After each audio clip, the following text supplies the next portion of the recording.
Imagine this, you're pregnant, trusting your millionaire husband with everything, only to wake up alone in the blistering Nevada desert, drugged, abandoned, and left to die without a drop of water or a signal for help. That's the nightmare Sarah Mitchell faced when her world shattered in an instant. But this isn't just a tale of betrayal. It's an epic saga of survival where she claws her way back from the brink, exposes his web of lies, and orchestrates a comeback so fierce she ends up owning his billion-dollar empire and sending him to rot behind bars. If stories of resilience, revenge, and empowerment fire you up like they do for millions who've overcome their own battles, smash that like button. If you're rooting for Sarah, drop a comment below. Sharing your biggest comeback moment, share this video with a friend who needs that spark of hope, and hit subscribe with notifications on so you never miss another gripping drama. Buckle up, Sarah's journey is about to unfold. Sarah Mitchell stood before the floor-to-ceiling windows of their Malibu mansion, her hand resting protectively over her barely visible pregnancy pump. At 48, she had never imagined she'd be carrying her first child, but life had a way of surprising even the most careful planners. The Pacific Ocean stretched endlessly before her, its rhythmic waves a stark contrast to the turmoil brewing in her marriage. Another champagne toast to celebrate another billion. Alex called from behind her, his voice carrying that familiar note of arrogance that had begun to grate on her nerves. At 50, Alexander Mitchell was Silicon Valley royalty, his tech empire worth more than most small countries' GDP. But somewhere along the way, the man she'd fallen in love with 20 years ago had transformed into someone she barely recognized. Sarah turned, forcing a smile as she watched her husband pour Dom Perignon into crystal flutes. His salt and pepper hair was perfectly styled, his designer suit immaculate despite the late hour. Everything about Alex screamed success, from his custom Italian shoes to the Rolex Submariner that cost more than most people's annual salary. "I can't drink, remember," Sarah said, patting her stomach gently. Our little miracle. Alex's expression flickered just for a moment with something that looked almost like annoyance. Right, the baby. He set down the second glass and took a long sip from his own. Speaking of which, we need to talk about timing, Sarah.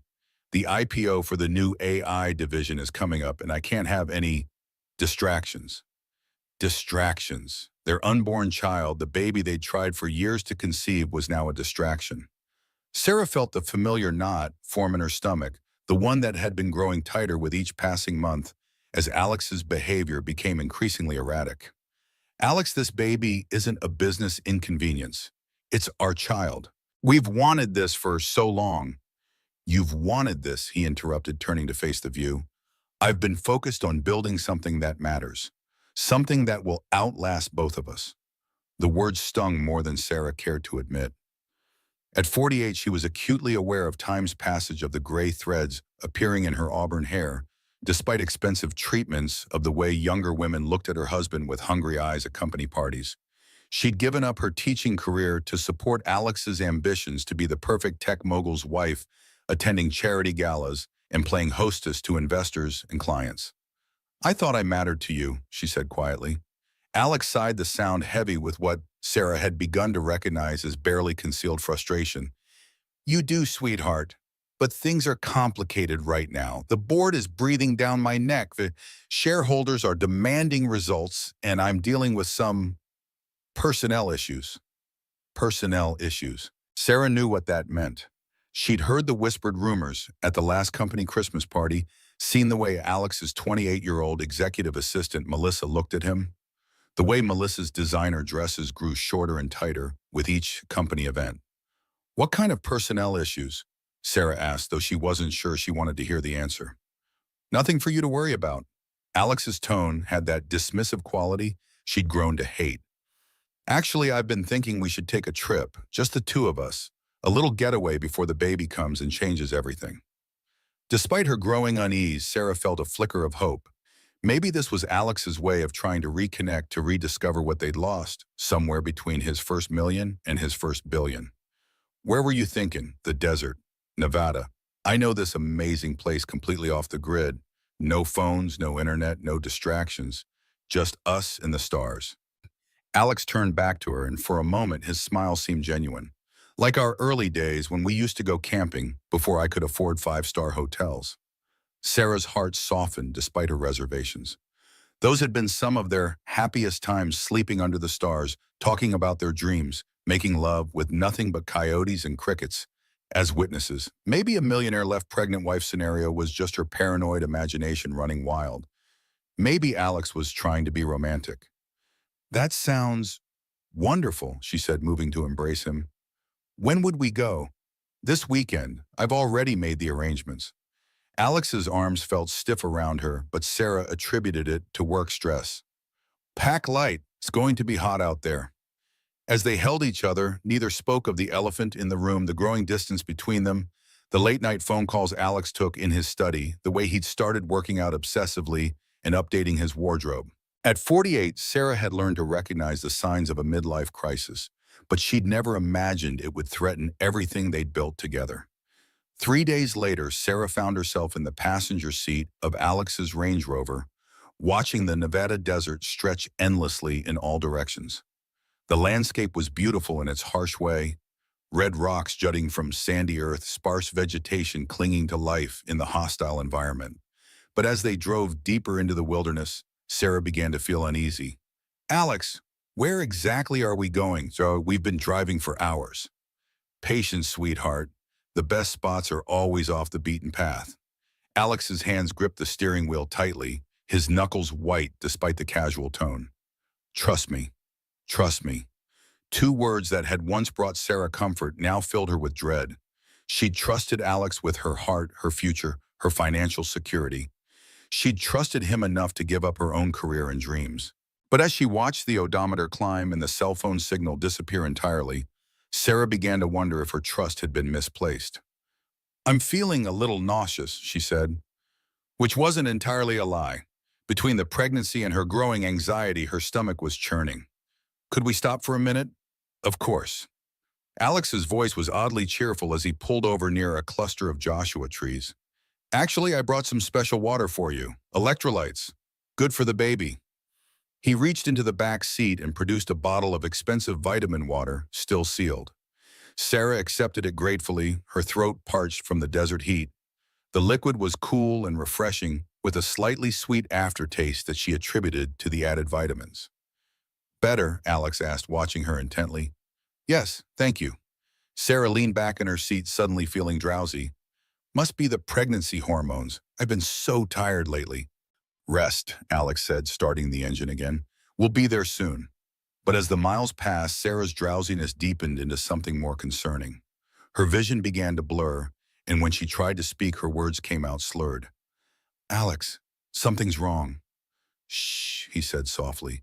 Just sleep, Sarah. Everything's going to be fine. The last thing Sarah remembered before losing consciousness was the speedometer reading 127 miles from the nearest town, and Alex's face in the rearview mirror, cold, calculating, and completely devoid of the love she'd once seen there. Sarah woke to the sensation of being dragged across rough ground, sharp rocks scraping against her back through her thin t-shirt.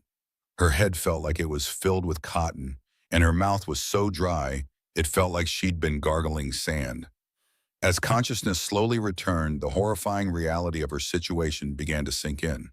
She was alone in the desert. Alex! She called out, her voice a barely audible croak. The sound seemed to disappear into the vast emptiness around her, swallowed by the hostile landscape. Alex! Panic began to set in as Sarah struggled to sit up, her pregnant belly, making the movement awkward and difficult.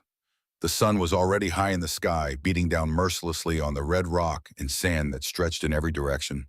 There was no sign of the Range Rover, no sign of Alex, no sign of any human presence whatsoever. This was it. This was the nightmare scenario she'd read about in news articles. Millionaire left pregnant wife to die in one of the most inhospitable places on earth. But those were stories about other people, strangers whose faces appeared briefly on the evening news before being forgotten. This couldn't be happening to her.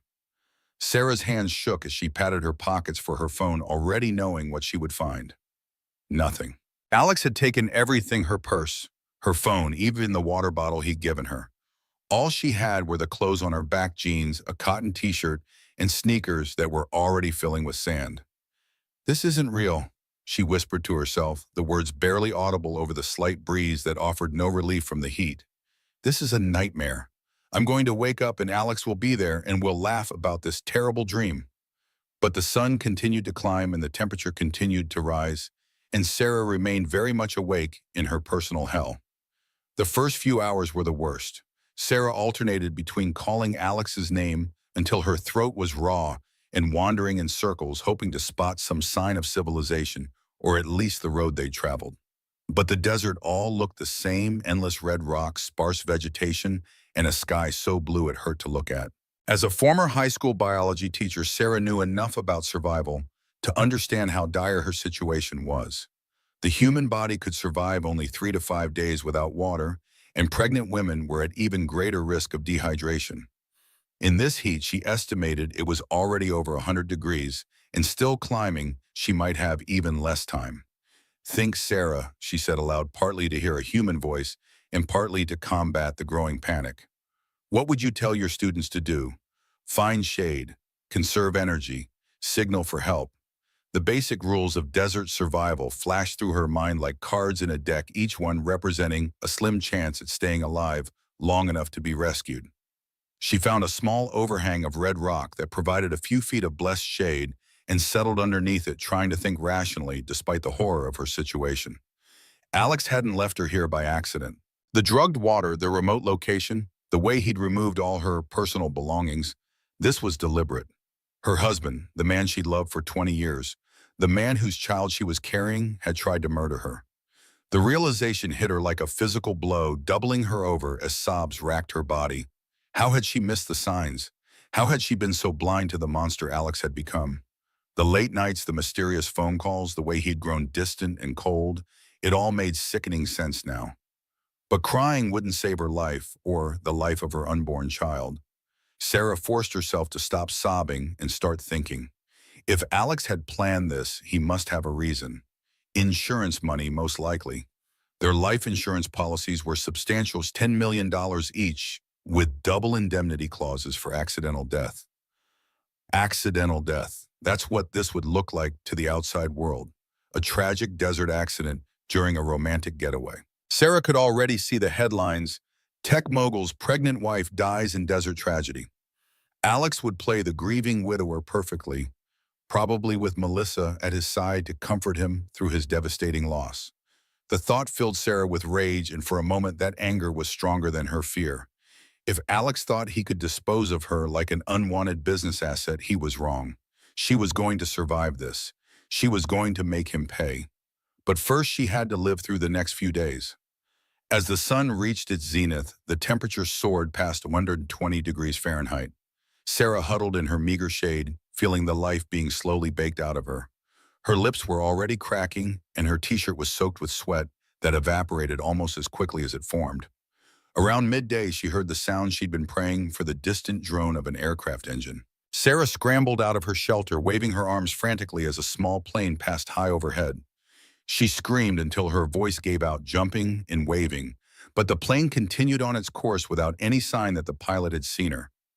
First peak of crushing disappointment, as the sound of the engine faded into the distance, Sarah collapsed to her knees in the sand, completely overwhelmed by the realization that her one chance at immediate rescue had vanished. The crushing weight of being utterly powerless hit her like a physical blow. She curled into a fetal position, sobbing uncontrollably as the reality sank in. She was going to die out here alone and forgotten with her unborn child. No one would even think to look for her for days, maybe weeks. Alex would make sure of that. The afternoon brought new torments. Sarah's water reserves, what little saliva she had left, were nearly gone, and her body was beginning to show signs of severe dehydration. Her skin felt tight and hot. Her headache was becoming unbearable, and worst of all, she'd begun to feel cramping in her abdomen. "No," she whispered, her hands moving protectively to her belly. "Please no, not the baby." But as the hours passed, the cramping intensified. Sarah had read enough pregnancy books to know what was happening. The stress, the dehydration, the extreme heat, her body was rejecting the pregnancy in a desperate attempt to preserve her own life. By late afternoon, Sarah was hallucinating. She saw mirages that looked like rescue helicopters shimmering in the distance before dissolving into heat waves. She heard Alex's voice calling her name, apologizing, begging for forgiveness. She saw their house in Malibu with its cool tile floors and panoramic ocean views. None of it was real. As the sun began to set, painting the desert sky in brilliant oranges and purples, Sarah felt her strength ebbing away. She'd stopped sweating hours ago, a bad sign that meant her body was conserving what little water it had left. Every breath was an effort, every heartbeat a struggle. She thought about her mother who died 5 years earlier from cancer. At least her mother had died surrounded by family in a hospital bed with pain medication and loving hands to hold. Sarah was going to Dicromite alone, her body food for vultures and coyotes. But as darkness fell and the desert temperature began to drop, something shifted inside Sarah. Maybe it was delirium, maybe it was desperation, but she felt a surge of determination that surprised her with its intensity. "I'm not going to die here," she said aloud, her voice barely a whisper, but filled with conviction. "I'm going to survive this. I'm going to make Alex pay for what he's done." The thought of revenge became her lifeline in those dark hours. As she shivered through the surprisingly cold desert night, temperatures dropping from over 120 degrees to below 50, Sarah planned her comeback. She would expose Alex for the monster he was. She would take everything he'd built and destroy him just as he tried to destroy her. She just had to live long enough to see it happen. Sarah's second day in the desert dawned with the promise of even more brutal heat. She'd managed to survive the night by staying active during the coldest hours, walking in circles to maintain her body temperature and conserve the precious calories her body needed to stay alive. But as the sun rose over the horizon like a malevolent eye, Sarah knew she was running out of time. The cramping in her abdomen had worsened overnight, and she'd begun to spot blood-clear signs that her body was miscarrying. The grief was almost overwhelming, but Sarah forced herself to focus on survival. Mourning her lost child would have to wait until she was safe. Her lips were so cracked now that speaking was painful, and her skin had taken on an alarming grayish pallor. Sarah knew from her biology background that these were signs of severe dehydration and heat exhaustion. Without water, soon her organs would begin to shut down. But as the morning wore on, something extraordinary happened. Sarah heard voices, not the hallucinated whispers of the previous day, but real human voices carried on the desert wind. "There, do you see that? Is that a person? Oh my God, I think someone's hurt." Sarah tried to call out, but only a faint croak emerged from her damaged throat. She waved weakly from her shelter, praying that whoever was out there would see her. The voices grew closer, and soon Sarah could make out two figures approaching a middle-aged couple in hiking gear, their faces etched with concern and disbelief. Ma'am, can you hear me?" The woman dropped to her knees beside Sarah, her cool hand touching Sarah's burning forehead. "My God, Dave, she's burning up. How long has she been out here?" "I don't know," the man replied, already pulling out his satellite phone. "But we need to get her help now. Hello, this is an emergency. We need immediate medical evacuation." The next few hours passed in a blur of emergency vehicles, medical personnel, and concerned voices. Sarah drifted in and out of consciousness as paramedics worked to stabilize her, pumping IV fluids into her dehydrated body and monitoring her vital signs. "She's pregnant," she heard someone say. "Get Obi on the line. We need to know about the baby." Sarah tried to tell them it was too late, that she'd already lost the child, but the words wouldn't come. Her throat was too damaged, her body too exhausted from its fight for survival. The helicopter ride to the hospital was surreal, floating above the desert that had nearly killed her, watching it shrink away beneath them like a bad dream. Sarah pressed her face to the window, memorizing every detail of the landscape that would haunt her dreams for years to come. At Sunrise Medical Center in Las Vegas, Sarah was rushed into the emergency room, where a team of doctors and nurses took over her care.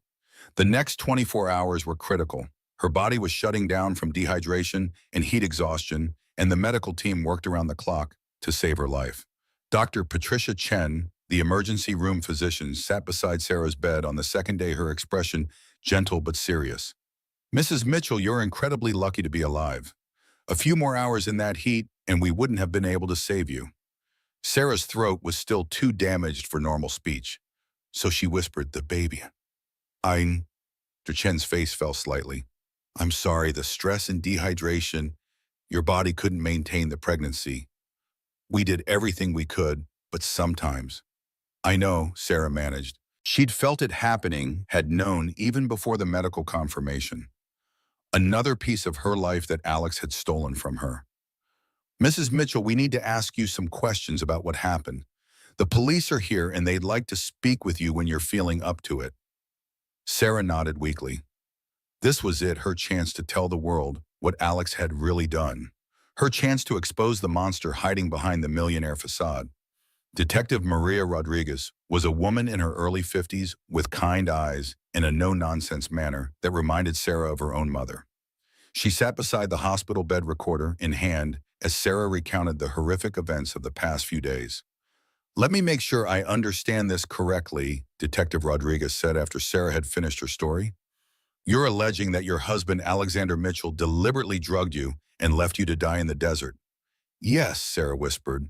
He drugged my water. He took my phone, my purse, everything. He left me there to die so he could collect on my life insurance. The detective's expression was carefully neutral. That's a very serious accusation, Mrs. Mitchell. Do you have any evidence to support these claims? Evidence, of course they would need evidence. Alex was too smart to leave obvious clues behind. The water bottle, Sarah said. If you can find it to test it, there has to be residue of whatever he used to drug me. We'll look into it. In the meantime, we'll need to contact your husband. I assume he's reported you missing. Sarah almost laughed at the irony, but it came out as more of a painful cough. I doubt it. Check with him, detective. Ask him when he reported me missing. Ask him where he was when I was dying in the desert.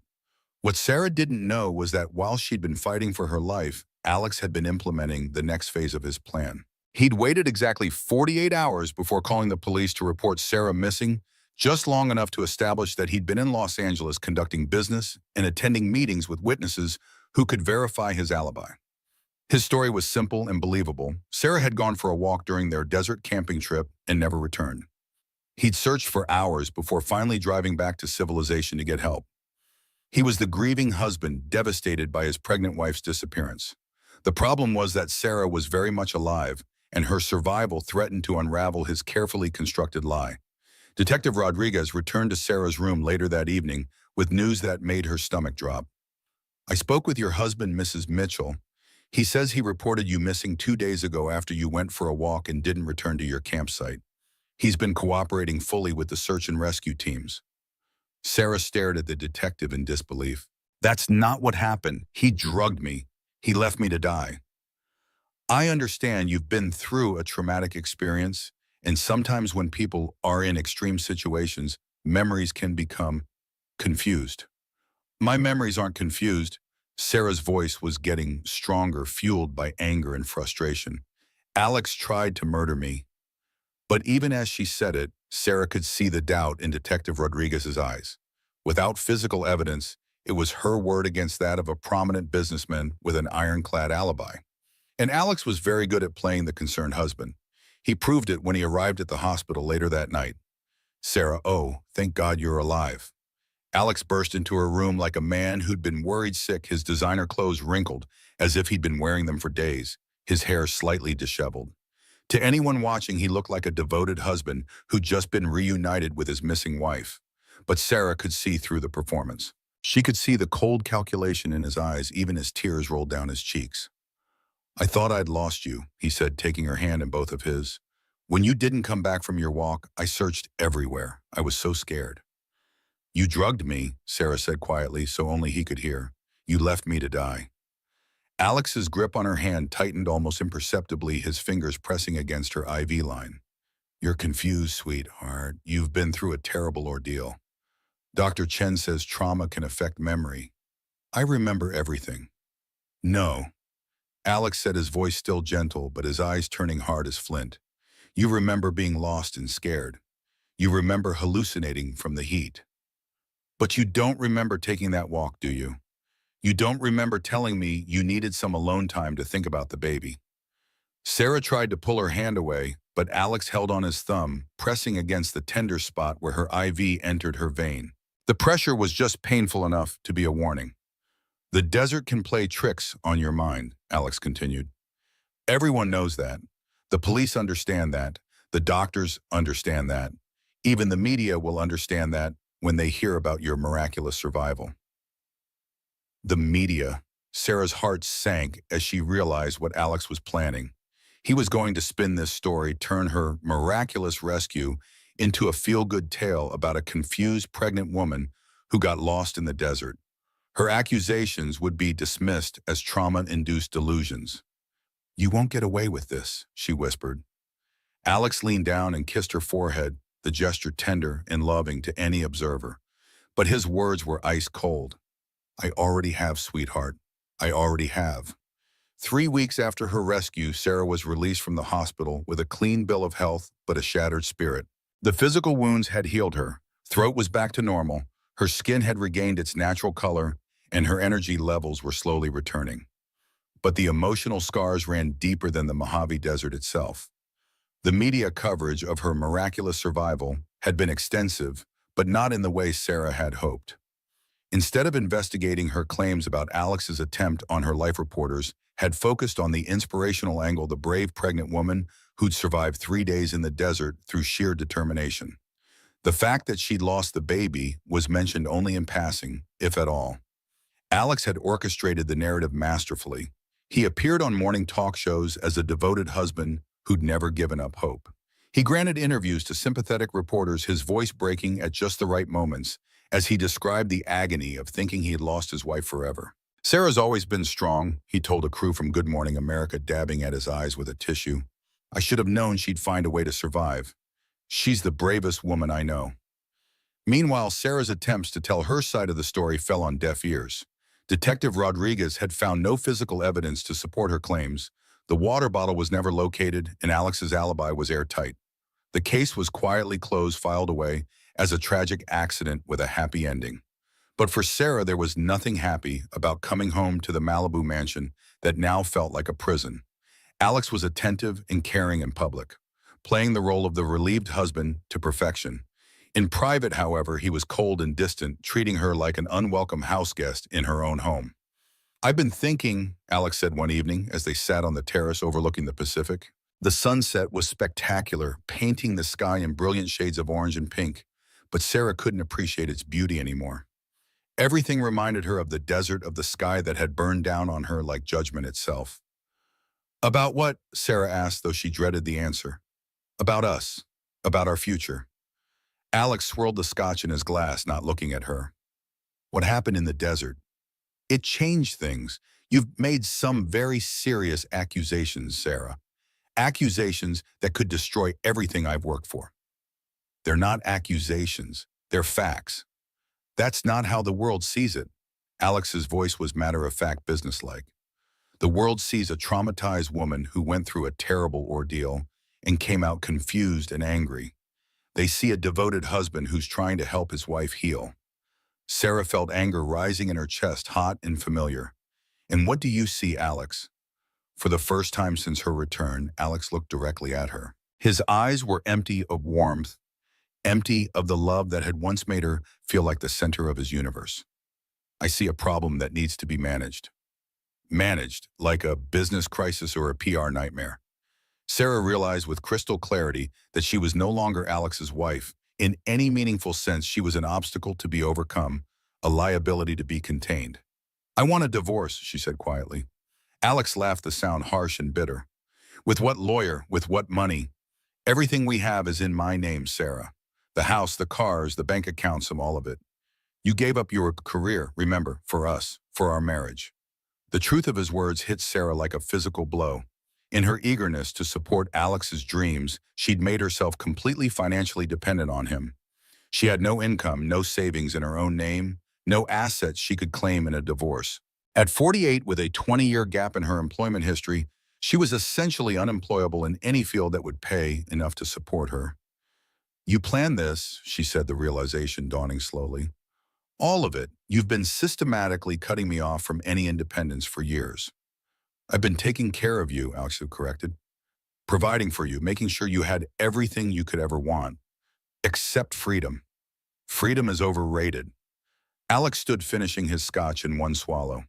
"I've hired someone to help you through this difficult time, a therapist who specializes in trauma recovery. Dr. Manning comes highly recommended." Sarah felt a chill run down her spine. I don't need a therapist. I need people to believe me. What you need is to be able to get past these delusions about what happened in the desert. What you need is to remember who you really are. My wife, my partner, the woman who helped me build this empire. Empire, that's what this was really about. Alex had built something magnificent, and he wasn't going to let anyone, not even his wife, threaten it. Especially not his wife, who knew too many of his secrets, who'd been by his side during the early days when he'd bent rules and broken laws to get ahead. Over the next few weeks, Sarah found herself trapped in an elaborate charade. Dr. Manning, the therapist Alex had hired, was a pleasant woman in her 60s who specialized in helping trauma victims recover from their ordeal. But it quickly became clear that her real job was to convince Sarah that her memories of the desert were false. Post-traumatic stress can cause very vivid false memories, Dr. Manning explained during one of their sessions. The mind trying to make sense of a traumatic experience can create elaborate scenarios that feel completely real to the patient. It wasn't a false memory, Sarah insisted. My husband tried to kill me. I understand that's how it feels to you. But consider the evidence: your husband's grief during your disappearance, his cooperation with police, the lack of any physical proof of your claims. Sometimes our minds create villains where none exist, especially when we're dealing with loss. The loss, the baby. Every session somehow circled back to Sarah's grief over her miscarriage, as if that explained everything else. As if losing a child could drive a woman to such delusions that she'd accuse her own husband of attempted murder. But Sarah knew what she knew, and she was beginning to understand that if she wanted justice, if she wanted her life back, she was going to have to fight for it alone. The first sign that Alex was moving forward with his life came 3 months after Sarah's return from the hospital. She was in the kitchen making coffee when she heard Alex on the phone in his study, his voice carrying through the partially open door. I know it's been difficult, baby, but things are finally calming down. Sarah's getting the help she needs, and soon we can be together properly. Baby, the endearment that should have been reserved for her for their lost child was being used for another woman. Sarah moved closer to the door, her heart pounding. I miss you too, Melissa, but we have to be careful. If the press gets wind of this now, it could ruin everything. Melissa, his assistant, the 28-year-old with this perfect body and ambitious eyes, who'd been circling Alex like a shark for months before Sarah's accident. Now Sarah understood why Alex had been so eager to get rid of her. He'd already chosen her replacement. Once the divorce is final, we can go public, Alex continued. But until then, we need to maintain the fiction that I'm a devoted husband helping his traumatized wife recover. Divorce. Alex was planning to divorce her, probably on grounds of mental incompetence or irreconcilable differences. He'd paint himself as the long-suffering husband who tried everything to save his marriage to a deeply disturbed woman. Sarah felt something crack inside her chest, not her heart breaking, but something harder and more dangerous. Her fear was crystallizing into rage, her despair transforming into determination. If Alex thought he could dispose of her like an outdated piece of software, he was about to learn just how wrong he was. But first, she needed to get out of the house that had become her prison. Sarah's first moment of believing she was safe, the opportunity came sooner than expected. Alex announced that he'd be traveling to Tokyo for a week-long business conference, leaving Sarah alone with the household staff. For the first time in months, she felt a glimmer of hope. This was her chance to gather evidence, to find proof of Alex's crimes, to start fighting back. She waited until Alex's plane was in the air before beginning her investigation. Years of living with a tech mogul had taught her a few things about digital security, and Alex's arrogance had made him careless about his personal devices. He'd left his home computer logged in, trusting that Sarah was too broken and medicated to pose any threat. His trust was misplaced. Sarah spent 3 days going through Alex's files, his emails, his financial records. What she found was worse than she'd imagined. Alex hadn't just tried to kill her, he'd been systematically embezzling money from his own company for years, hiding millions in offshore accounts that Sarah never knew existed. More damning still were the emails between Alex and Melissa, dating back over a year before Sarah's accident. Their affair had been going on much longer than Sarah had suspected, and their messages revealed the true scope of Alex's plan. Once Sarah is out of the picture, we can restructure everything, Alex had written. The company will be ours, the money will be ours, and we'll never have to look back. What about the investigation? Melissa had replied. What if someone figures out what really happened? They won't. I've been planning this for months. By the time anyone realizes Sarah didn't just get lost, it'll be too late to prove anything. Sarah printed everything. Bank records, emails, financial statements, every piece of evidence that proved Alex was not just an attempted murderer, but a thief as well. She hid the documents in a safety deposit box at a bank across town, using the last of her personal savings to rent it. For the first time since her rescue, Sarah felt like she had power. She had weapons to use against Alex, evidence that could destroy him, just as surely as he tried to destroy her. The bigger twist that demolished her win. But when Alex returned from Tokyo, Sarah learned just how thoroughly she'd underestimated him. I know what you've been doing, he said, without preamble, walking into their bedroom where Sarah was pretending to read. I know about the bank records. I know about the safety deposit box. Sarah's blood turned to ice. I don't know what you're talking about. Alex pulled out his phone and showed her a series of photographs, pictures of her entering the bank, pictures of her at the printing shop, pictures of her hiding documents in the safety deposit box. Someone had been following her, documenting her every move. Did you really think I wouldn't have you watched? Did you really think I'd leave anything to chance? Alex's voice was calm, almost amused. I built $1 billion empire, Sarah. I didn't get here by being careless. Those documents prove you tried to kill me. They prove you have been stealing from your own company. Those documents prove nothing. Alex sat down on the edge of the bed, his proximity making Sarah's skin crawl. Bank records can be forged. Emails can be fabricated. And even if they were real, who's going to believe the word of a mentally unstable woman who's already made false accusations against her husband? Sarah felt her carefully constructed hope crumbling around her. People will listen. The SEC, the FBI, the SEC and FBI aren't interested in the fantasies of a woman who's been seeing a psychiatrist for trauma-induced delusions. Dr. Manning's report makes it very clear that you're not competent to make serious accusations against anyone. Dr. Manning, the therapist Alex had hired, the woman Sarah had trusted with her deepest fears and suspicions. She'd been reporting everything back to Alex, helping him build a case for Sarah's mental incompetence. You can't do this, Sarah whispered. I can do whatever I want, Alex replied. I have money, power, and influence. You have the medical records of a woman who tried to accuse her own husband of attempted murder. Who do you think people are going to believe? As Alex left the room, Sarah realized the full scope of her predicament. She wasn't just fighting for justice anymore. She was fighting for her sanity, her freedom, her very identity. Alex had constructed an elaborate prison around her, one made not of bars and walls, but of lies and manipulation and institutional bias. But Sarah had survived 3 days in the desert. She'd stared death in the face and refused to blink. If Alex thought he could break her spirit as easily as he'd broken their marriage vows, he was about to learn that some women, when pushed to their absolute limit, don't break, they transform. The first catastrophe struck exactly 1 week after Alex's return from Tokyo. Sarah woke to find 2 men in dark suits standing in her bedroom, their badges identifying them as agents from the FBI's white-collar crime division. Sarah Mitchell, the taller agent said, "We're here regarding allegations of securities fraud and conspiracy to commit embezzlement against Mitchell Technologies." Sarah's heart leaped with hope. Someone had finally listened to her evidence. "Yes, that's right. I have documents that prove—" "Ma'am, you're under arrest." The words didn't make sense at first. Sarah stared at the agents in confusion, sure she'd misheard. "I'm sorry, what?" "You're under arrest for securities fraud, embezzlement, and making false accusations against a federal investigation." The second agent stepped forward with handcuffs. "You have the right to remain silent."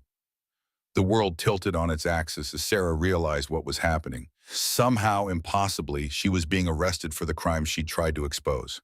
As the handcuffs clicked around her wrists, she saw Alex standing in the doorway of their bedroom, his face a perfect mask of shocked concern. "I don't understand," he said to the agents. "My wife has been struggling with mental health issues since her accident. I had no idea she was involved in anything illegal." "Your wife has been systematically stealing from your company for the past 18 months, the first agent replied. "She used her access to your accounts to transfer funds to offshore holdings. We have bank records showing over $3 million in fraudulent transactions." $3 million, the exact amount Sarah had seen in Alex's secret accounts. Somehow he'd managed to transfer his crimes onto her to make it look like she was the one stealing from Mitchell Technologies. That's not true, Sarah said, but even to her own ears, her voice sounded weak and desperate. He's the one who's been embezzling. I have proof. Ma'am, we have your digital fingerprints on all the fraudulent transactions. We have bank records in your name. We have testimony from multiple witnesses about your erratic behavior since your desert accident.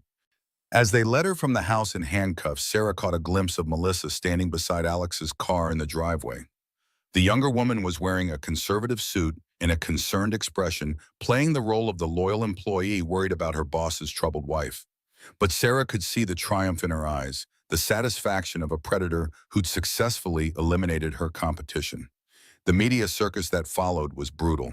The same reporters who'd celebrated Sarah's miraculous desert survival now painted her as a mentally unstable criminal who tried to frame her devoted husband for her own crimes. The headlines were devastating. Desert survivor Sarah Mitchell arrested for embezzling millions. Tech mogul's wife from miracle to criminal. Was Sarah Mitchell's desert ordeal an elaborate hoax? That last headline cut the deepest because it suggested what Sarah had feared all along, that people were beginning to question whether her desert experience had been real at all. Alex's lawyers had done their work well, planting seeds of doubt about every aspect of Sarah's story. Second consecutive catastrophe. Sarah spent 3 days in county jail before her lawyer, a overworked public defender named James Carmichael, managed to get her released on bail. But when she returned to the Malibu mansion, she found the locks had been changed. "I'm sorry, Mrs. Mitchell," said the security guard who met her at the gate. "Mr. Mitchell has obtained a restraining order. You're not allowed on the property." "This is my home," Sarah protested, though even as she said it, she knew how hollow the words sounded. Nothing was hers anymore. Alex had made sure of that. The restraining order was based on Sarah's increasingly erratic and threatening behavior toward her husband. Dr. Manning had provided testimony about Sarah's violent fantasies and paranoid delusions about Alex trying to kill her. The judge had found the evidence compelling enough to bar Sarah from her own home and freeze her access to their joint accounts pending the outcome of her criminal trial. Sarah found herself standing on the Pacific Coast Highway with nothing but the clothes on her back and a legal system stacked against her. At 48, with no job, no money, and no place to live, she was essentially homeless. The irony wasn't lost on her. Alex had failed to kill her in the desert, so he'd found a more sophisticated way to destroy her. He'd turned her into a criminal, a pariah, a cautionary tale about the dangers of trauma-induced mental illness.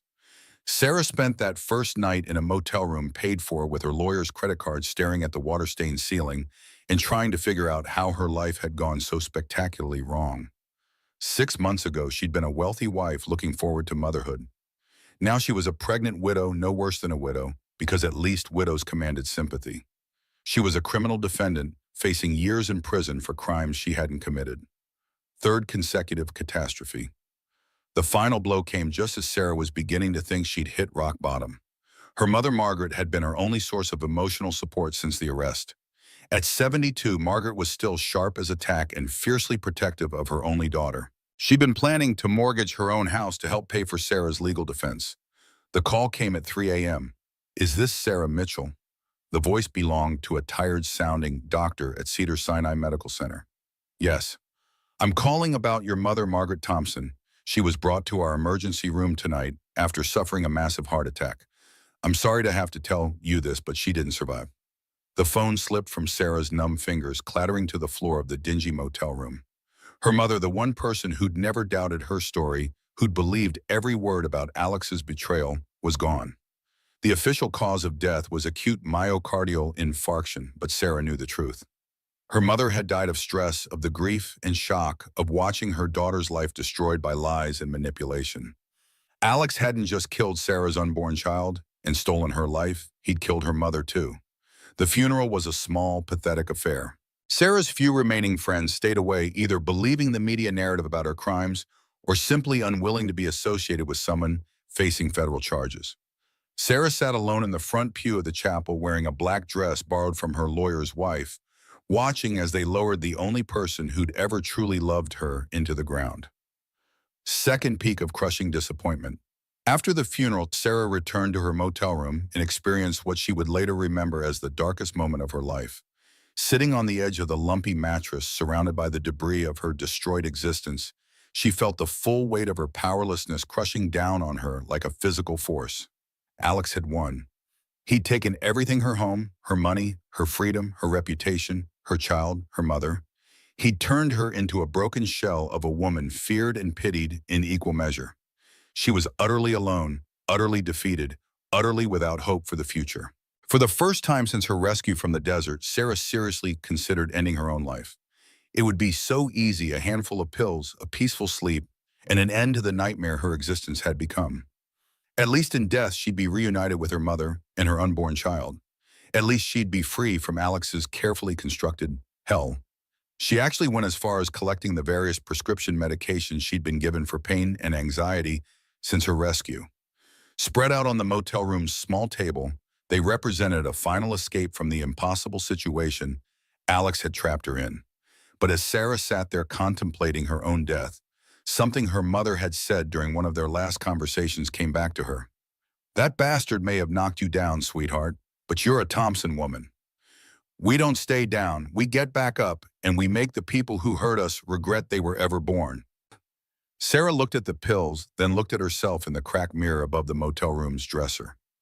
She saw a 48-year-old woman who'd been beaten down by circumstances beyond her control, but she also saw something else: a spark of defiance that Alex hadn't been able to extinguish. She was done being a victim. It was time to become something else entirely. Sarah swept the pills into the trash and opened her laptop, one of the few possessions she'd managed to keep.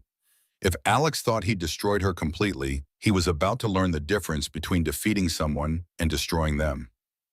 The millionaire left pregnant wife to die in the desert. But the woman who'd survived those 3 days in hell wasn't the same person who'd been abandoned there. She was harder now, smarter, and infinitely more dangerous than Alex had ever imagined.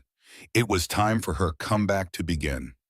6 months after her mother's funeral, Sarah had become someone she barely recognized. Living in a series of cheap motels and low-rent apartments, she'd learned to survive on generic ramen and day-old bread from discount grocery stores. Her auburn hair, once professionally styled and colored every 6 weeks, now showed gray roots that she couldn't afford to maintain. The designer clothes had been sold or given away, replaced by thrift store finds and hand-me-downs from charitable organizations. But beneath the surface, changes something far more profound had occurred. The wealthy housewife who'd once worried about which charity gala to attend was gone, replaced by a woman who understood what it meant to fight for survival every single day. Sarah's criminal trial had been postponed twice due to procedural issues, a delay that her lawyer, James Carmichael, assured her was working in their favor. "The longer this drags out, the more time we have to find inconsistencies in their case," he explained during one of their meetings in his cramped downtown office. But Sarah wasn't content to wait for the legal system to save her. She'd spent months researching Alex's business dealings, using the free internet at public libraries to dig into corporate filings, SEC reports, and industry publications. What she discovered was a pattern of unethical behavior that went far beyond the embezzlement she'd originally uncovered. Mitchell Technologies had built its fortune on a foundation of stolen intellectual property, predatory business practices, and relationships with suppliers who used child labor overseas.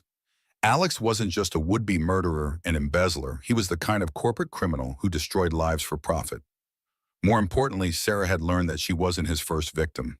The breakthrough came when Sarah managed to track down Rebecca Martinez, Alex's ex-wife from his first marriage. Rebecca had divorced Alex 15 years earlier, citing irreconcilable differences, but Sarah suspected there was more to the story. They met at a coffee shop in San Diego, where Rebecca now worked as a high school counselor. At 55, she was still an attractive woman, but Sarah could see the wariness in her eyes, the look of someone who'd learned not to trust too easily. "I wasn't sure I should meet with you," Rebecca said after they'd ordered their drinks. "When I saw the news about your arrest, I thought maybe Alex had finally found someone as bad as he was." "You don't believe I embezzled that money?" Rebecca studied Sarah's face carefully. "No, I don't, because I know what Alex is capable of. The question is, what do you want from me?" Sarah leaned forward, keeping her voice low. "I want to know what really happened in your marriage. I want to know why you really divorced him." Rebecca was quiet for a long moment, stirring her coffee with unnecessary intensity. When she finally spoke, her voice was barely above a whisper. He tried to kill me too. The words hit Sarah like a physical blow. What? Not in the dramatic way he tried with you, Rebecca continued. Alex is nothing if not creative. He tried to make it look like a suicide. Rebecca told her story in halting sentences, describing how Alex had systematically isolated her from friends and family, convinced her that she was mentally unstable, and finally arranged what was supposed to look like an overdose of antidepressants. I only survived because my sister came home early from work that day. She found me unconscious and called 911. Rebecca's hands were shaking as she spoke. Alex played the grieving husband perfectly, told everyone I'd been struggling with depression, that he'd tried to get me help, but I'd refused. Why didn't you press charges? With what evidence Alex had documented every mood swing, every argument, every moment of despair he'd driven me to. He had witnesses who could testify that I'd seemed unstable doctors who treated me for depression and anxiety. Sound familiar? It sounded very familiar. Alex's playbook hadn't changed much in 15 years. He'd just refined his technique. How did you get away from him? I took the divorce settlement and disappeared. Changed my name, moved across the country, started over completely. I was 38 and had nothing but the clothes on my back, but I was alive. Rebecca met Sarah's eyes. The question is, what are you going to do with this information? Sarah had been thinking about that question for months. Going to the police was pointless. They'd already dismissed her accusations as the fantasies of a disturbed woman. The media had branded her a criminal and a liar. The legal system was stacked against her. But Alex had made one crucial mistake. He'd underestimated her intelligence, her resourcefulness, and her capacity for long-term planning. He'd thought that breaking her spirit would be enough to neutralize the threat she posed. He was wrong. I'm going to destroy him, Sarah said quietly. I'm going to take everything he's built and tear it down piece by piece. Rebecca smiled for the first time since they started talking. Good. If you need any help, you know where to find me. Over the next several months, Sarah began to build her case not for the courts, which had already failed her, but for something more ambitious. She started documenting everything: Alex's history of violence against women, his company's illegal business practices, his embezzlement of funds that she could prove had been ongoing for years before her supposed crimes. But documentation wasn't enough. Sarah needed allies, and she found them in unexpected places. The first was David Chen, a former Mitchell Technologies employee who'd been fired for asking too many questions about the company's overseas operations. David was a brilliant software engineer who'd grown disgusted with Alex's willingness to profit from human misery. I tried to go public about the child labor issue, David told Sarah during their first meeting at a diner in Chinatown. Alex destroyed my career, made sure I couldn't get hired anywhere in Silicon Valley, but I kept copies of everything. David had documentation of Mitchell Technologies' relationships with suppliers who used forced child labor, environmental violations that had been covered up with bribes, and safety violations that had resulted in worker deaths. It was a treasure trove of evidence that could bring down not just Alex, but his entire company. The second ally was Maria Santos, a journalist who'd been investigating corporate malfeasance for the past decade. Maria had initially been interested in Sarah's story as a human interest piece: woman rebuilds life after false accusations. But when Sarah showed her the evidence she'd been gathering, Maria's interest shifted to something much bigger. This isn't just about your personal revenge, Maria said during one of their clandestine meetings. This is about corporate accountability, about justice for people who've been victimized by predatory capitalism. Maria had the connections and resources to turn Sarah's evidence into front-page news, but she needed more than documentation. She needed witnesses smoking guns, and most importantly, she needed Alex to make a mistake. Sarah's opportunity came when Mitchell Technologies announced its plan to go public with a massive IPO. Alex was positioning himself as the visionary CEO who'd built an ethical tech company from the ground up, a leader who represented the new generation of socially conscious business practices. The irony was so thick, it was almost choking, but it also represented Alex's moment of maximum vulnerability. Public companies faced much more scrutiny than private ones, and an IPO would put Mitchell Technologies under a microscope that Alex couldn't control. He's going to have to make his financials public, David explained during one of their strategy sessions. Independent auditors, SEC filings, investor disclosure requirements. It's going to be very hard to hide the money trail. Sarah felt the first genuine smile she'd experienced in months cross her face. Alex's greed and ambition were about to become his downfall. He wanted to be a billionaire to join the ranks of tech moguls who commanded global respect and influence. Instead, he was going to become the poster child for corporate corruption. But Sarah's plan required one more element she needed to get inside Mitchell Technologies to gather evidence from within the company itself. And for that, she was going to need to become someone else entirely. False security number one. The opportunity presented itself when Sarah learned that Mitchell Technologies was hiring for a new position in their compliance department, a role created specifically to address investor concerns about corporate governance ahead of the IPO. Sarah knew she couldn't apply under her own name. A simple background check would reveal her connection to Alex and her pending criminal charges. But with help from some of David's contacts in the hacker community, she was able to create a new identity. Susan Morrison, a compliance specialist with 15 years of experience at various tech companies. The fake resume was perfect, backed up by manufactured references and a carefully constructed online presence. Susan Morrison had no connection to Sarah Mitchell, no criminal record, no history with Alex or his company. The interview process was thorough, but Sarah's years of living with Alex had given her an insider's understanding of corporate culture and tech industry jargon. She sailed through 3 rounds of interviews, impressing the hiring committee with her knowledge of regulatory compliance and her apparent passion for ethical business practices. When Mitchell Technologies offered Susan Morrison the position of Senior Compliance Officer, Sarah felt her first real taste of victory since her rescue from the desert. She was going to infiltrate Alex's company, gather evidence from the inside, and use his own systems against him. For the first time in over a year, Sarah allowed herself to believe that she might actually win. The bigger twist that demolished her win, but Alex hadn't built a billion-dollar empire by being careless or naive. On Sarah's 3rd day at Mitchell Technologies, she was called into a meeting with HR Director Patricia Wells and 2 men she didn't recognize. "Susan," Patricia said, her voice carefully neutral. "These gentlemen are from corporate security. They have some questions about your background." Sarah's blood turned to ice, but she kept her expression calm. "Is there a problem?"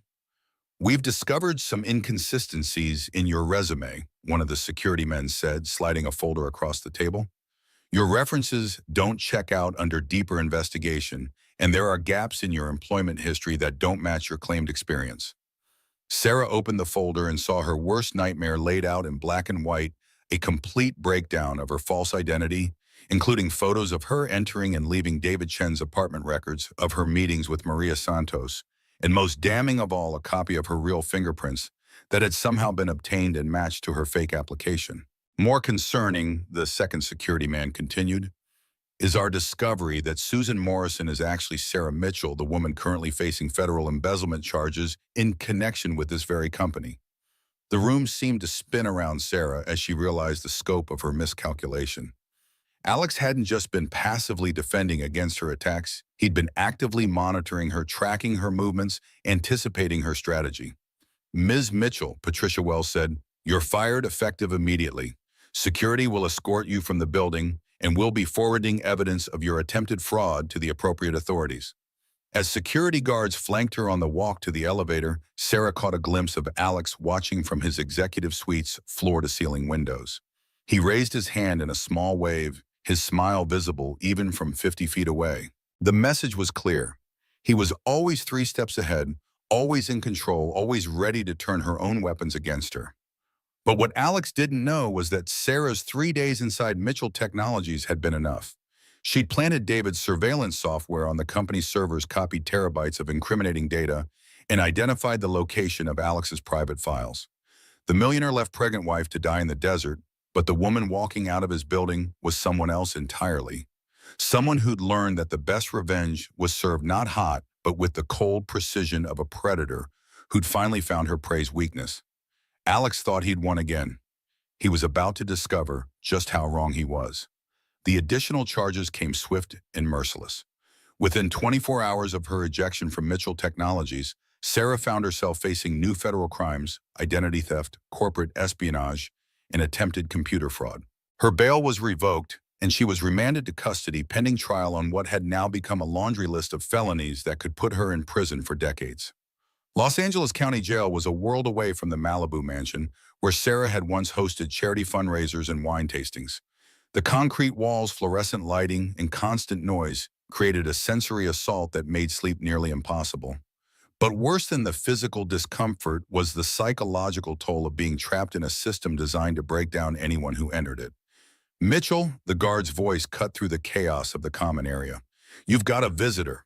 Sarah expected to see James Carmichael, her overworked public defender, but instead found herself face to face with a woman she'd never met, an elegant blonde in her 40s, wearing an expensive suit and a predatory smile. "Ms. Mitchell, I'm Victoria Hartwell, senior partner at Hartwell, Blackstone and Associates. Your husband has retained our services to represent you in your legal difficulties." Sarah stared at the lawyer through the reinforced glass partition. "Alex hired you. Mr. Mitchell is deeply concerned about your mental health and legal situation. He wants to ensure you receive the best possible representation." Victoria's smile never wavered, but her eyes were cold as winter. "We specialize in cases involving mental health defenses. We've had remarkable success in getting our clients the treatment they need rather than prison sentences." Mental health defenses. Sarah understood immediately what was happening. Alex wasn't trying to help her. He was trying to have her declared mentally incompetent, locked away in a psychiatric facility where she could spend the rest of her life medicated into compliance. "I already have a lawyer," Sarah said. "Mr. Carmichael is a public defender with a caseload of over 300 clients. We're offering you the kind of legal representation that money can buy, the kind that could save you from spending the next 20 years in federal prison." Victoria slid a document through the slot in the partition. "This is a retainer agreement. Sign it, and we'll begin working immediately on a comprehensive mental health evaluation that could form the basis of an insanity defense." Sarah looked at the document without touching it. "And if I refuse, then you'll face trial with an overworked public defender against a prosecution team that has unlimited resources and an airtight case. Your choice, Miss Mitchell." The threat was clear, except Alex's attempt to have her declared insane or face certain conviction and imprisonment. It was another layer of the psychological torture Alex had perfected, offering salvation. That was actually another form of destruction. "I need time to think about it," Sarah said. "Of course, but don't take too long. The preliminary hearing is next week, and after that our options become much more limited." After Victoria left, Sarah sat in her cell contemplating the latest twist in Alex's campaign to destroy her. He'd already taken her home, her money, her freedom, and her reputation. Now he wanted her sanity as well, to have her officially declared mentally defective so that nothing she said could ever be taken seriously again. But Sarah had learned something important during her brief infiltration of Mitchell Technologies. In her 3 days there, she'd managed to plant more than just surveillance software. She'd also stolen Alex's personal access codes and the digital keys to his private server, where he kept his most sensitive files. The problem was accessing those files from inside county jail. Sarah needed a computer internet access and several hours of uninterrupted time resources that were virtually impossible to obtain in her current situation. The solution came from an unexpected source. Sarah Mitchell. The woman asking was in her early 30s with intricate tattoos covering both arms and a face that had seen its share of hard living. Her name was Carmen Rodriguez, and she was in jail on charges related to a high-end identity theft ring. "Yeah," Sarah replied cautiously. "Word is you got railroaded by some rich bastard." "That true?" Sarah nodded, not sure where this conversation was heading. Carmen smiled, revealing a gold front tooth. "I respect that. Rich assholes think they can buy their way out of anything, step on anybody who gets in their way. But sometimes us little people got to stick together, you know." It turned out Carmen had skills that extended far beyond identity theft. She was part of a network of women in the jail who'd found ways to circumvent the facility's digital restrictions.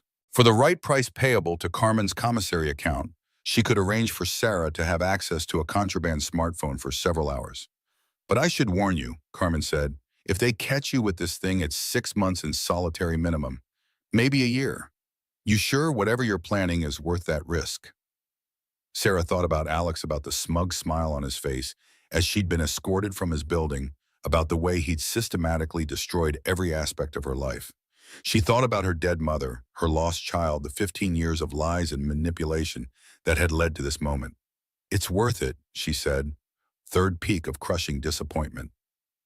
The smartphone Carmen provided was a battered Android device with a cracked screen, but it had internet access and enough processing power to run the hacking tools David Chen had taught her to use. Sarah waited until 3 a.m. when the guards were least likely to conduct random cell searches before powering up the device and beginning her infiltration of Alex's private server.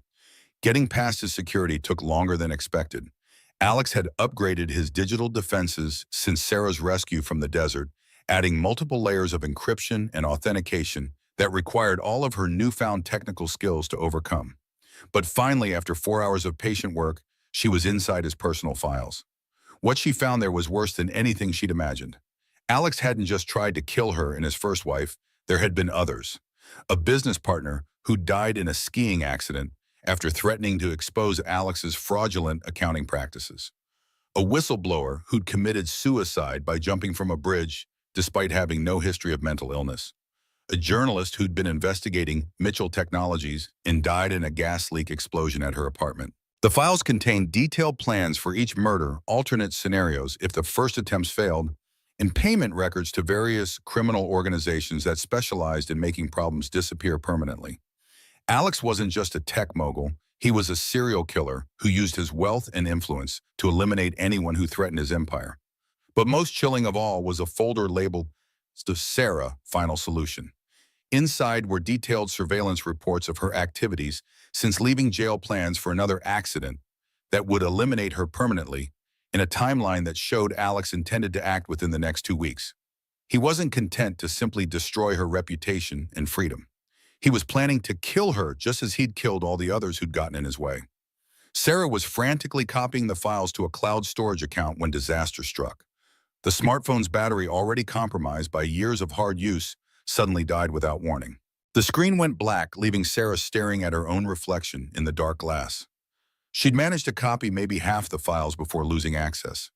She had evidence of some of Alex's crimes, but not the smoking gun that would bring him down completely. And now she was trapped in jail, facing a trial that would either send her to prison for decades or to a psychiatric facility for the rest of her life. Sarah curled up on her narrow bunk, overwhelmed by the crushing realization that even her best efforts might not be enough. Alex had decades of experience in destroying his enemies' unlimited resources and a complete lack of conscience. She was one woman with no money, no freedom, and no credible voice in a system that had already branded her a liar and a criminal. For the first time since her mother's death, Sarah felt completely defeated. The partial files she'd copied weren't enough to destroy Alex, and she had no way to access his server again. Even if she somehow managed to avoid conviction, Alex would simply have her killed before she could pose any further threat to his empire. She was utterly powerless, crushed under the weight of a system designed to protect men like Alex while destroying women like her. The millionaire left pregnant wife to die in the desert had survived, but only to face an even more sophisticated form of execution. But as Sarah lay in her cell that night, staring at the ceiling and fighting back tears of frustration and despair, she didn't know that her partial theft of Alex's files had triggered an automatic security alert. She didn't know that Alex's paranoia had led him to install monitoring software that tracked every access to his private server. And she definitely didn't know that her actions had just forced Alex to make the kind of desperate, reckless move that would finally give her the weapon she needed to destroy him. Sarah's trial began on a gray Monday morning in downtown Los Angeles, with media crews lined up outside the federal courthouse like vultures waiting for carrion. The prosecution had painted her as a disturbed woman who'd embezzled millions from her husband's company and then concocted an elaborate fantasy about attempted murder to cover her crimes. James Carmichael, her public defender, had done his best with limited resources, but Sarah could see the defeat in his eyes as they entered the courtroom. They were facing a prosecution team of 6 lawyers backed by unlimited government resources, while Sarah's defense consisted of one overworked attorney and a handful of character witnesses who were too afraid of Alex's influence to testify. "All rise for the Honorable Judge Patricia Morrison," the bailiff announced. Sarah stood, her hands shaking slightly as she faced the woman who would decide her fate. Judge Morrison was in her 60s with sharp eyes and a reputation for being tough, but fair. Sarah could only hope that fairness would be enough to save her from Alex's carefully constructed trap. The prosecution's opening statement was devastating. Assistant U.S. Attorney Robert Chen, no relation to David Chen, laid out a timeline of Sarah's supposed crimes with prosecutorial precision. Bank records, computer logs, witness testimony. Everything pointed to Sarah as the mastermind of an elaborate embezzlement scheme. Ladies and gentlemen of the jury, Chen said, his voice carrying the authority of absolute certainty, the defendant wants you to believe that she's the victim in this case. She wants you to believe that her loving husband, a man who built $1 billion company from nothing, tried to murder her in the desert and then framed her for embezzlement. But the evidence will show that Sarah Mitchell is a disturbed woman who stole millions of dollars and then created an elaborate fantasy to avoid responsibility for her crimes.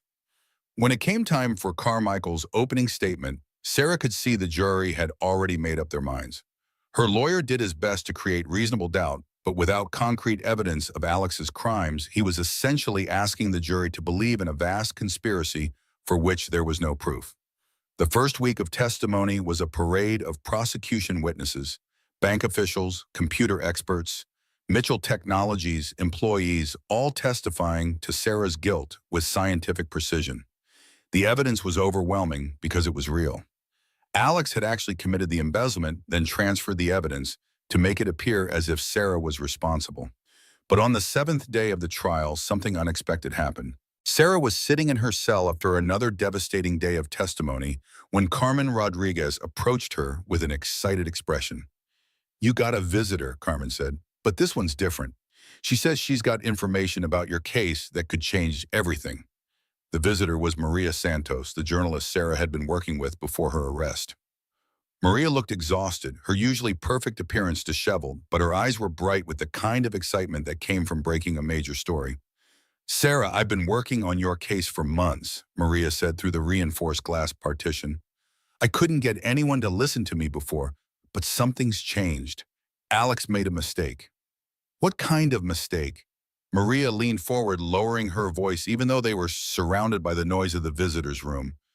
3 days ago, David Chen was found dead in his apartment. Apparent suicide, according to the police. But David wasn't suicidal, Sarah. He was excited about the evidence he'd gathered, confident that he could help bring Alex down. Sarah felt ice water flow through her veins. David Chen, the software engineer who'd been helping her, who'd provided her with the tools to hack into Alex's office's systems, was dead. Another victim of Alex's campaign to eliminate his enemies. "There's more," Maria continued. "David was smart. He knew he was taking risks by helping you, so he set up a dead man's switch, an automated system that would release all of his evidence if anything happened to him." "What kind of evidence?" "Everything. Financial records showing years of embezzlement by Alex, not you. Communication logs proving that Alex's affair with his assistant started months before your dessert incident. Most importantly, security footage from Mitchell Technologies showing Alex personally accessing the systems used to transfer the stolen money to accounts in your name." Sarah's heart began to pound. Why hasn't this come out before?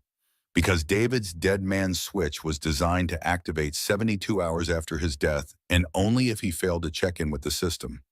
The evidence was released to the FBI, the SEC, and every major media outlet this morning. Sarah could hardly believe what she was hearing. The smoking gun she'd been desperately seeking had been in David's possession all along, and his murder had triggered its release. Alex tried to silence him permanently, Maria said, but instead he just ensured that David's evidence would come to light. The FBI is raiding Mitchell Technologies as we speak. The next 24 hours passed in a whirlwind of activity. Sarah watched from her cell as news reports showed federal agents carrying boxes of evidence from Mitchell Technologies headquarters. Alex's arrest was broadcast live on every major news network, with reporters describing the stunning reversal in a case that had seemed cut and dried just days earlier. But the most satisfying moment came when Sarah was brought back to court for an emergency hearing. Judge Morrison looked grim as she addressed the packed courtroom. "In light of new evidence that has come to the attention of this court," she said, "the prosecution has requested that all charges against the defendant be dismissed immediately." Sarah felt her knees buckle with relief as Carmichael helped her remain standing. She was free. After months of imprisonment and psychological torture, she was finally free. But even as she walked out of the courthouse, a free woman, Sarah, knew this was only the beginning. Alex's arrest was satisfying, but it wasn't enough. He'd stolen years of her life, killed innocent people, and destroyed countless families in his pursuit of wealth and power. Now it was time for him to pay the full price for his crimes. The media circus that followed Alex's arrest was everything Sarah had dreamed of during her darkest moments in jail. The same reporters who'd painted her as a delusional criminal now cast her as a heroic survivor who'd exposed one of the biggest corporate criminals in Silicon Valley history. Millionaire left pregnant wife to die in desert, now faces life in prison. Read the headline in the Los Angeles Times. It was the first time the true story of Sarah's ordeal had been told in a major publication, and it sparked a national conversation about domestic violence, corporate corruption, and the ways powerful men use the legal system to silence their victims. But Sarah wasn't content with media vindication. She wanted everything Alex had built, and she was about to get it. The criminal charges against Alex were just the beginning. The FBI's investigation had uncovered evidence of securities fraud, money laundering, racketeering, and multiple counts of conspiracy to commit murder. He was facing life in prison without the possibility of parole. More importantly for Sarah's purposes, the criminal charges triggered a cascade of civil lawsuits that would strip Alex of every asset he'd accumulated over his criminal career. The families of his murder victims filed wrongful death suits. Mitchell Technologies shareholders filed class action suits claiming damages from Alex's fraudulent activities. The SEC imposed massive fines for securities violations. And in the middle of it all, Sarah filed for divorce. The divorce proceedings were a masterclass in legal strategy coordinated by Maria Santos and a team of high-powered attorneys who'd taken Sarah's case pro bono after seeing the evidence of Alex's crimes. With Alex facing criminal charges and his assets frozen by federal authorities, Sarah was able to claim ownership of everything he'd built. The Malibu mansion, the fleet of luxury cars, the private jet, the art collection, all of it became Sarah's property as part of the divorce settlement. But more importantly, she gained control of Alex's shares in Mitchell Technologies, making her the majority owner of the company he'd spent decades building. False security number 2. For the first time in 2 years, Sarah felt safe. Alex was in federal custody awaiting trial. His assets were hers, and she had the power to reshape Mitchell Technologies into the ethical company it had never been under his leadership. Sarah moved back into the Malibu mansion, walking through rooms that had once been her prison and now represented her victory over the man who'd tried to destroy her. She stood on the same terrace where Alex had first suggested their desert trip, looking out at the Pacific Ocean and feeling the satisfaction of complete triumph. She'd survived everything Alex had thrown at her: attempted murder, embezzlement charges, imprisonment, psychological torture, and emerged stronger than ever. At 50, she was wealthier than she'd ever imagined possible, with the power to ensure that Alex spent the rest of his life behind bars. But Sarah had learned not to trust moments of apparent victory. Alex had surprised her too many times before, had shown himself capable of turning any situation to his advantage. Even as she celebrated her comeback-owned his company victory, she remained vigilant for his next move. The massive twist, her vigilance proved justified when she received a phone call on her first night back in the mansion. "Hello, Sarah." The voice was one she'd hoped never to hear again. Alex's voice calling from what should have been a secure federal detention facility. "How are you calling me?" Sarah asked, her blood turning cold. "Money opens many doors, even in prison." "But that's not why I'm calling." Alex's voice was calm, almost conversational. "I'm calling to congratulate you on your victory. You've managed to take everything I built, expose my crimes, and destroy my reputation. Well played. You're going to spend the rest of your life in prison, Alex." "Perhaps, but before I do, I thought you should know that I have one final gift for you. A little surprise I arranged before my arrest, just in case something like this happened." Sarah's heart began to pound. "What are you talking about?" "Check your email, darling. You'll find a video message that I think you'll find quite illuminating." Sarah hung up and rushed to her laptop, her hands shaking as she opened her email. There was indeed a new message with a video attachment labeled "For Sarah's Eyes Only." She clicked play and found herself looking at a figure in dark clothing in a ski mask sitting in what appeared to be a warehouse. The person's voice was electronically distorted, but the message was crystal clear. Ms. Mitchell, by the time you receive this message, certain events have been set in motion that cannot be stopped.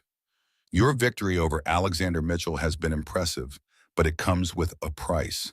You have taken everything from a very dangerous man, and he has arranged for consequences that will follow you for the rest of your life. The figure held up a photograph, a recent picture of Sarah entering the courthouse after her release. You are now being watched by people who have no connection to Mr. Mitchell, people who cannot be traced or prosecuted or reasoned with. They know where you live, where you work, where you shop. They know your routines, your weaknesses, your vulnerabilities. Sarah's hands flew to her mouth as the full horror of the situation sank in. This is not a death threat, Miss Mitchell. Death would be too easy, too quick. This is a promise that for the rest of your life, you will never feel truly safe. You will always be looking over your shoulder, always wondering if today is the day something terrible happens. Mr. Mitchell may be in prison, but his reach extends far beyond those walls. The video ended with the figure placing Sarah's photograph on a table next to several others, all women, all with red X marks drawn across their faces. Sarah's phone rang again immediately. "Did you enjoy my little movie?" Alex asked when she answered. "You're insane." "I'm thorough. You wanted to destroy me, Sarah, and you've succeeded admirably. But I've been planning for this possibility for years." "Did you really think I'd built a criminal empire without making contingency plans?" Sarah realized with growing horror that even from prison, Alex was still in control. He'd arranged for her to spend the rest of her life in fear, never knowing when or how his associates might strike. Her total victory had just been transformed into another form of imprisonment, one that money and lawyers couldn't break. Sarah spent the first week after receiving Alex's video message in a state of paranoid terror, jumping at every shadow and sound. She hired private security, installed state-of-the-art alarm systems, and barely left the mansion except for absolute necessities. But as the days passed without incident, she began to realize that living in fear was exactly what Alex wanted. It was another form of the psychological torture he'd perfected over the years. More importantly, Sarah had learned something crucial from her ordeal. She was stronger than she'd ever imagined possible. The woman who'd once worried about seating arrangements for charity galas had survived attempted murder, false imprisonment, and systematic psychological abuse. If Alex thought he could break her spirit with threats and intimidation, he'd seriously underestimated what she'd become. The transformation began with Sarah's decision to turn Mitchell Technologies into something Alex would hate: a genuinely ethical company that prioritized human rights and environmental responsibility over pure profit. She started by firing every executive who'd been complicit in Alex's crimes, replacing them with leaders who shared her vision of corporate responsibility. The changes were dramatic and immediate. Mitchell Technologies severed all relationships with suppliers who used child labor, implemented industry-leading environmental standards, and established a foundation to help victims of corporate abuse. The company's stock price initially suffered as investors worried about the impact of these changes on profitability, but Sarah didn't care. She had more money than she could spend in 10 lifetimes. What mattered now is using that wealth to prevent other people from suffering as she had. But Sarah's most important ally in her transformation came from an unexpected source: Rebecca Martinez, Alex's first wife, who'd survived his earlier murder attempt. "I saw the news about your victory," Rebecca said when she called Sarah 2 weeks after Alex's arrest. "I have to admit, I never thought anyone would be able to bring him down." "He's not down yet," Sarah replied, thinking about the video message and its implications. "He's still finding ways to hurt people from prison. That's why I'm calling. I've been thinking about our conversation about the other women who didn't survive Alex's attention. I think it's time we made sure their stories were told." Rebecca had been conducting her own investigation since their meeting in San Diego, tracking down families and friends of Alex's other victims. What she discovered was a pattern of violence and intimidation that stretched back over 20 years, a systematic campaign of murder disguised as accidents and suicides. There were at least 12 of them, Rebecca told Sarah during their first strategy meeting at the Malibu mansion. Business partners, journalists, whistleblowers, even a federal investigator who got too close to the truth. Alex has been killing people since his 20s. Working together, Sarah and Rebecca began building cases for each of Alex's victims, using Sarah's resources to hire investigators and forensic experts who could find evidence that had been overlooked or suppressed during the original investigations. It was expensive, time-consuming work, but it served two purposes. It ensured that Alex would face additional murder charges, and it gave Sarah something meaningful to focus on instead of her fear. The breakthrough came when they hired Dr. Elizabeth Warren, a forensic accountant who specialized in tracking financial crimes. Dr. Warren discovered that Alex had been using shell companies and offshore accounts to pay for his murders, a money trail that could be followed and documented with mathematical precision. He made the same mistake many criminals make, Dr. Warren explained during one of their meetings. He got overconfident and sloppy with his record keeping. These payments are all here hidden in legitimate business expenses, but following a clear pattern that corresponds to each victim's death. Armed with this evidence, Sarah and Rebecca went to the FBI with a formal presentation that laid out Alex's crimes in devastating detail. The result was a new federal investigation that added 12 counts of conspiracy to commit murder to Alex's existing charges. But more importantly for Sarah's peace of mind, the investigation revealed the identities of Alex's criminal associates, the people he'd hired to intimidate her from prison. Within 6 months, federal agents had arrested the entire network, eliminating the threat that had been hanging over Sarah's head. The video message, it turned out, had been a final desperate bluff from a man who no longer had the power to hurt anyone. With the immediate threat eliminated, Sarah was free to focus on the larger question of what to do with the rest of her life. At 51, she was enormously wealthy, completely independent, and for the first time since her early 20s, free to make decisions based purely on her own desires rather than someone else's expectations. The answer came to her during a visit to the elementary school where she'd taught before marrying Alex. Walking through the hallways where she'd once inspired young minds, Sarah realized what she truly wanted: to use her resources to help other women who'd found themselves trapped in abusive relationships with powerful men.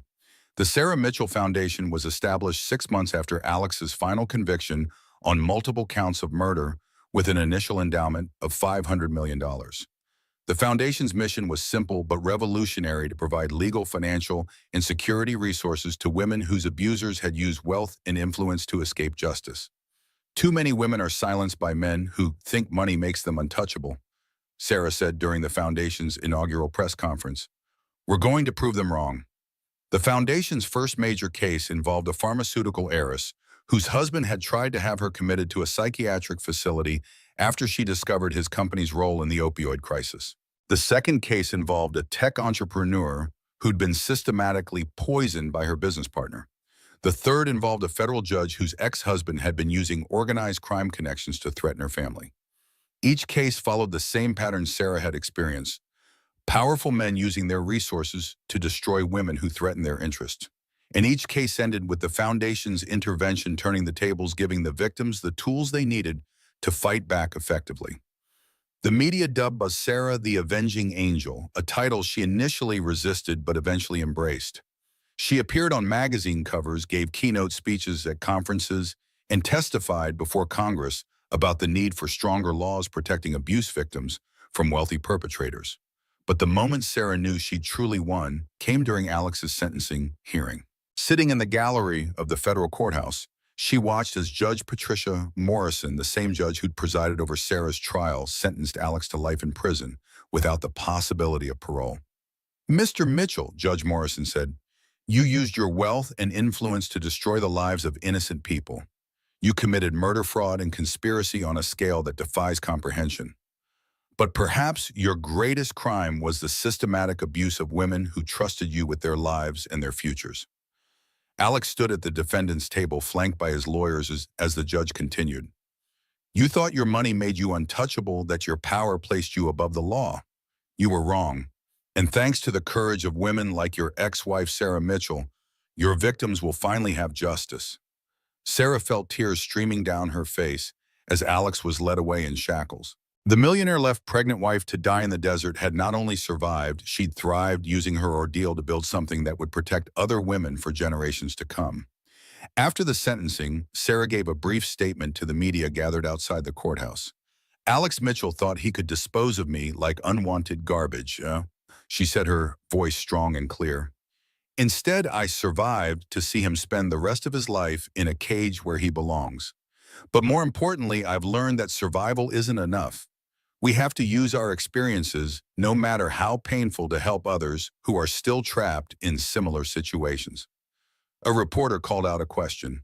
"What's next for you, Ms. Mitchell?" Sarah smiled for the first time in what felt like years. "I'm going to keep fighting. For every woman who's been told she's crazy for speaking the truth. For every victim who's been silenced by wealth and power. For everyone who's ever been told that they don't matter because they don't have enough money to fight back."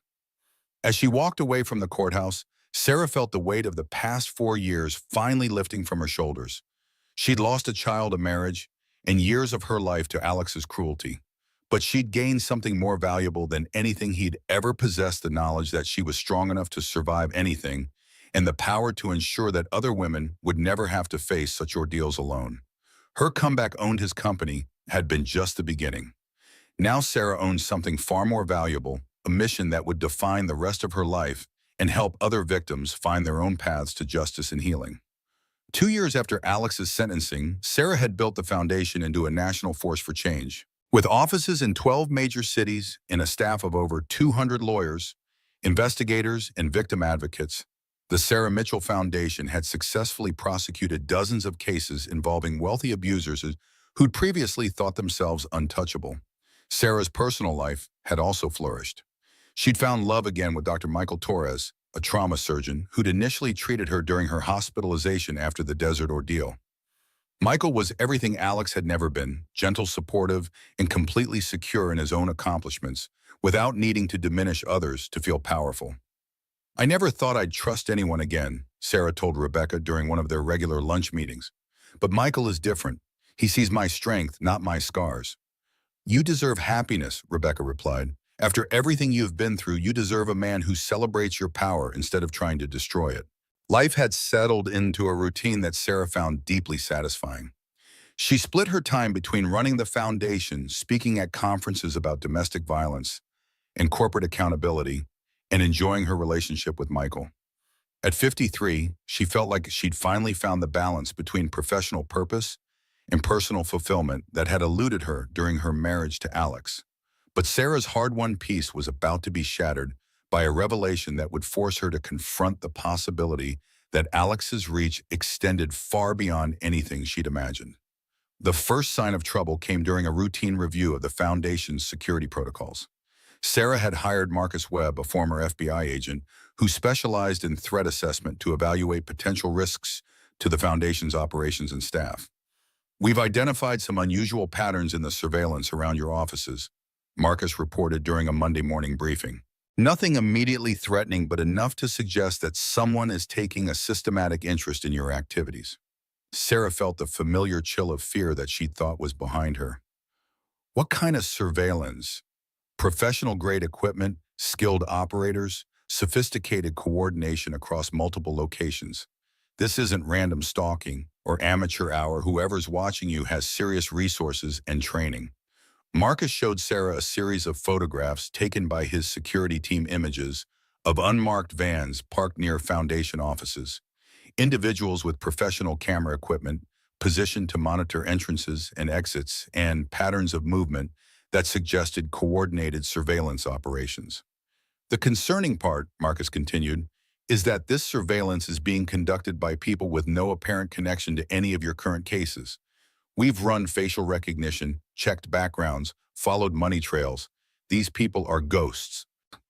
Sarah's mind immediately went to Alex, but she'd had confirmation just the previous week that he was still securely imprisoned in the federal Supermax facility in Colorado.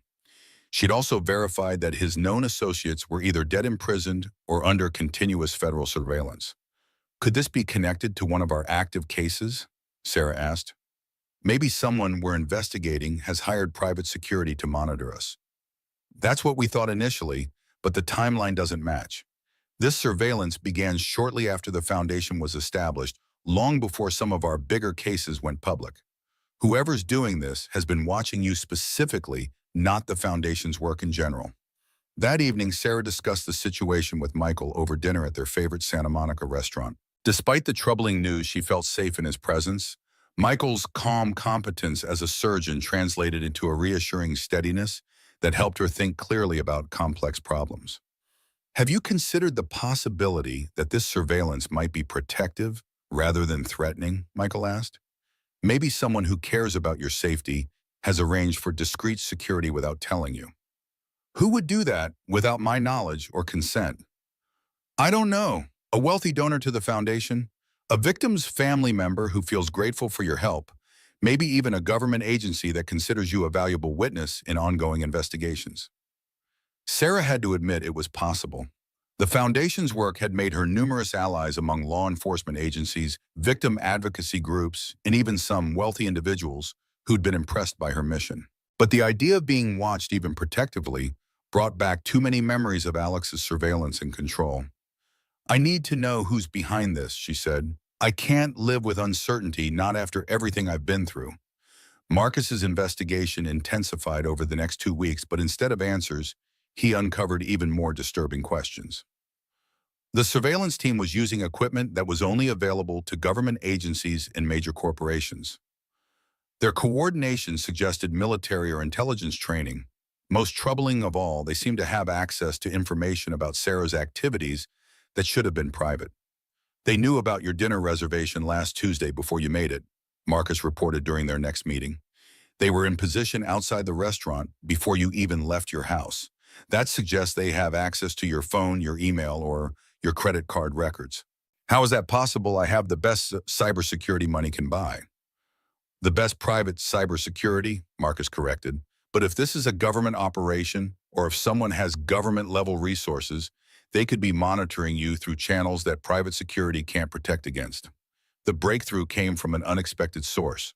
Carmen Rodriguez, Sarah's former cellmate from county jail, had maintained contact with Sarah after her release and occasionally provided information about criminal activities she encountered through her network of reformed associates. I heard something that might interest you, Carmen said during a phone call that Thursday evening. My friend Maria works cleaning services at one of those downtown office buildings. She says there's a whole floor rented by some company that doesn't exist, but they've got serious surveillance equipment up there. Carmen provided the address of the building, and Marcus's team conducted reconnaissance that confirmed Carmen's information. The 15th floor of a nondescript downtown office building was indeed occupied by a sophisticated surveillance operation, complete with banks of monitors, communication equipment, and what appeared to be a command center for coordinating multiple teams. But when Marcus attempted to identify the company leasing the space, he hit a wall of shell corporations and offshore entities that made it impossible to determine the true owner. The lease was paid through a series of intermediaries that led back to a Cayman Islands corporation with no identifiable principals. This is getting scary, Sarah, Marcus said during their next briefing. Whoever's behind this has resources that rival major intelligence agencies. The level of operational security, the sophisticated equipment, the financial resources. This isn't some private investigator hired by a divorce lawyer. This is something much bigger.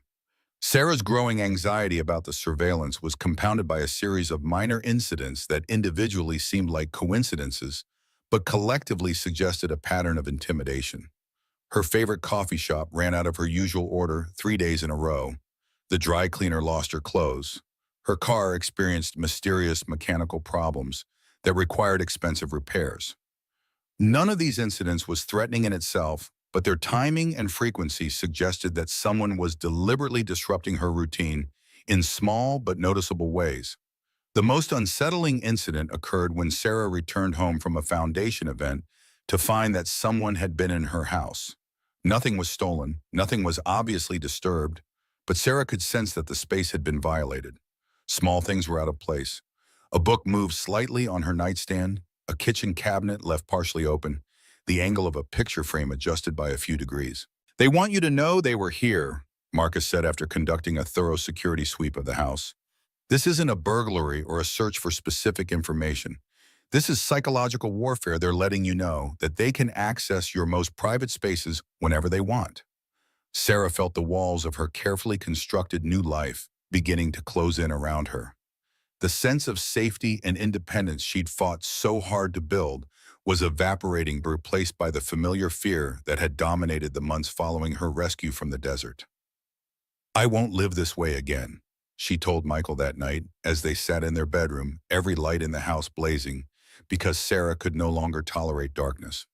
I won't be terrorized by shadows and threats. I need to know who's doing this and why. Maybe we should consider relocating, Michael suggested gently. Take a sabbatical from the foundations, travel somewhere these people can't find us. No. Sarah's voice was firm, strengthened by anger and determination. I ran once before when I divorced Alex and tried to disappear. It didn't work then, and it won't work now. Running just gives them more power over my life. Marcus had been working his contacts in federal law enforcement, trying to determine if the surveillance was connected to any official investigation. What he learned was even more disturbing than Sarah had feared. I spoke with my former partner at the Bureau, Marcus reported, during their next meeting. He made some discreet inquiries about surveillance operations targeting you or the Foundation. The official word is that there are no federal agencies monitoring your activities. That's good news, isn't it? Not necessarily. If this surveillance is being conducted without official authorization, it means someone with significant resources is operating outside the law. That's actually more dangerous than legitimate government surveillance because there are no oversight mechanisms or legal constraints on their activities. Sarah felt a chill of recognition. Unauthorized surveillance by people with vast resources operating outside legal constraints. It sounded exactly like the kind of operation Alex would have established to torment his enemies, but Alex was in Supermax prison with no access to phones, computers, or visitors except his lawyers. The federal authorities had assured Sarah that he was completely isolated from the outside world, unless he wasn't. The terrible possibility began to form in Sarah's mind, the possibility that Alex's imprisonment was somehow less secure than everyone believed, that he'd found ways to continue orchestrating attacks on his enemies from behind bars. I need to know exactly what Alex's prison conditions are, Sarah told Marcus. Who he's been in contact with, what communications he's had access to, whether there's any possibility he's been able to coordinate activities outside the prison. That information is closely guarded by the Bureau of Prisons. I can make inquiries, but make them, Sarah interrupted. Whatever it costs, whatever favors you have to call in, I need to know if Alex is still pulling strings from prison. Marcus's investigation into Alex's prison conditions took 3 weeks and required calling in favors from contacts throughout the federal law enforcement community. What he discovered was worse than Sarah's darkest fears. Alex hadn't been completely isolated in Supermax. Through a combination of corruption, legal manipulation, and sheer cunning, he'd managed to maintain limited contact with the outside world. A corrupt guard had been smuggling messages in and out. His lawyers had been used as intermediaries for communications that went far beyond legitimate legal representation. Most damning of all, Alex had apparently been making deals with other high-security prisoners, trading information and resources to build a network that extended throughout the federal prison system. He's been planning this for months, Marcus reported during their emergency meeting. The surveillance, the intimidation, the psychological warfare, it's all being coordinated from his prison cell. He's using his remaining financial resources and criminal connections to systematically destroy your sense of security. Sarah felt the familiar rage building in her chest, the same anger that had sustained her through her desert ordeal and her fight for justice. Alex was still trying to control her life, still using his wealth and criminal connections to terrorize her from behind bars.